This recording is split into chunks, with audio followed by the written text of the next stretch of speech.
Wait, what? Co to sakra? Video? No way! Yo guys, já jsem Maty, no a já vás tam mého dalšího videa.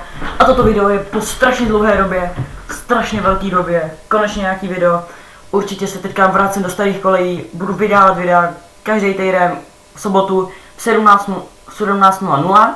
Toto video taky vyjde tak nějak 17:00. Určitě nezapomeňte dát like. No každopádně, co, aby to nebylo nějaký video, kde to, tak jak vidíte, jsem ve hře Counter-Strike Global Offensive. Napadá mě, že by se mohl natáčet nějaký 1v1, kompeťáky, všechno možný, určitě mi napište. Každopádně možná bych si mohl dát nenáročňák, protože jak si vidíte, já jsem tady já jsem tady dohrál 7 kompetů, až potřebuji rank na to, abych mohl hrát neomezeně, že vždycky musím čekat 20 hodin, což znamená, že další video by mohlo být z kompeťáku, nebo z Wingmana, to se rozhodněte, to určitě napište do komentářů. Každopádně mohli bychom si dát nějaký nenáročňák nebo deathmatch, aby jsme se trošku povídali a tak dále, co? Tak OK, jak já se ozvu, až tam budu. OK, řekl si, že natočím nějaký výho, protože...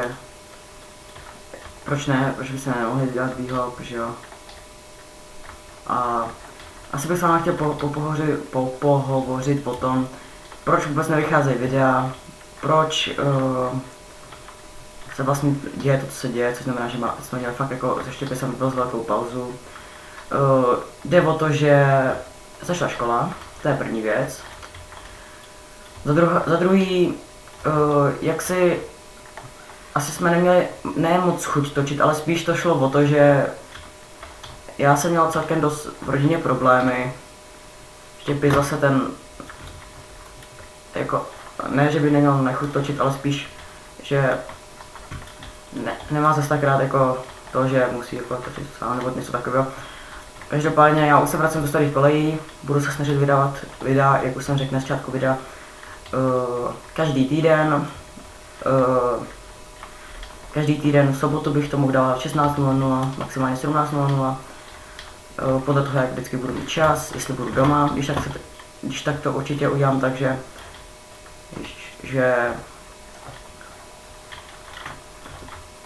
že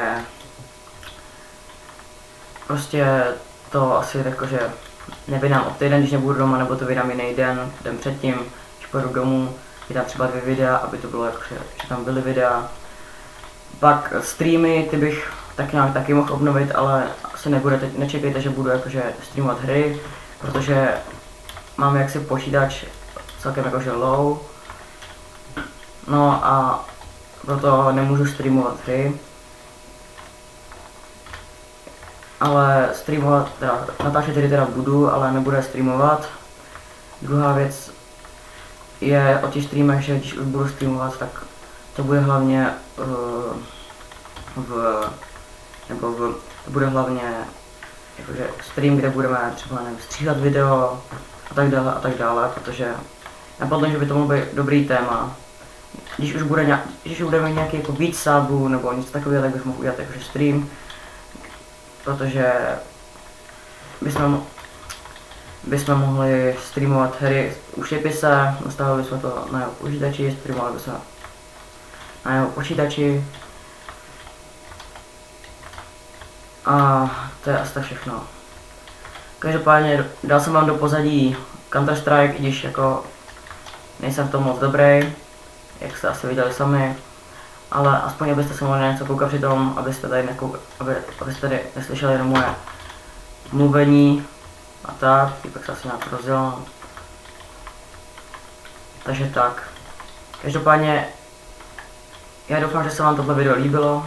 Pokud ano, určitě zanechte like. Pokud nás sledujete už déle, napište mi komentář, napište hashtag BrotherSFamily. A já se s vámi odloučím. Určitě nezapomeňte sledovat náš Instagram, který dám do popisku videa. No a v příštím takovém videu zatím čus.